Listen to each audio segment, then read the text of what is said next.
Ormai la casa è come un carcere. Sono una carcerata perché sbarre, ringhiere, porta blindata, doppia porta nell'ascensore. No, basta. L'esasperazione di essere prigionieri in casa propria per proteggersi da furti e aggressioni, ma nonostante i mille accorgimenti succede una sera di vivere un incubo dal quale è difficile risvegliarsi. È quanto accaduto alla signora Paola, 74 anni, che vive in via La Storta, a Ponzano.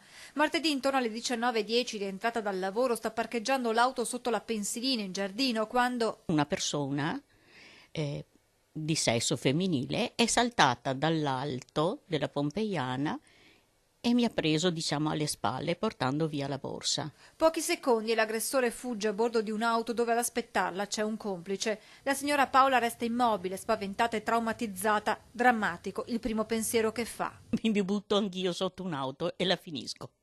È stato il primo pensiero che ho avuto.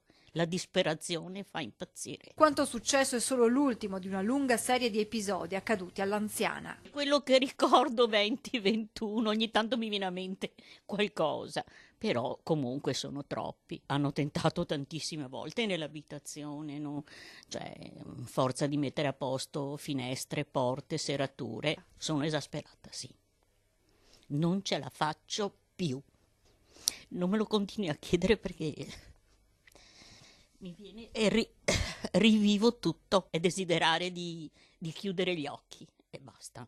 Non esco più di sera, non vado a cena fuori, racconta Paola, perché poi sono terrorizzata al pensiero di rientrare a casa sola. Ho paura, terrore, non ce la faccio più, non riesco neanche a parcheggiare a 4 metri di distanza. Mi chiudo in macchina anche quando corro. Esasperazione e paura che hanno portato la signora Paola a prendere una decisione non certo facile. Adesso che cosa devo fare?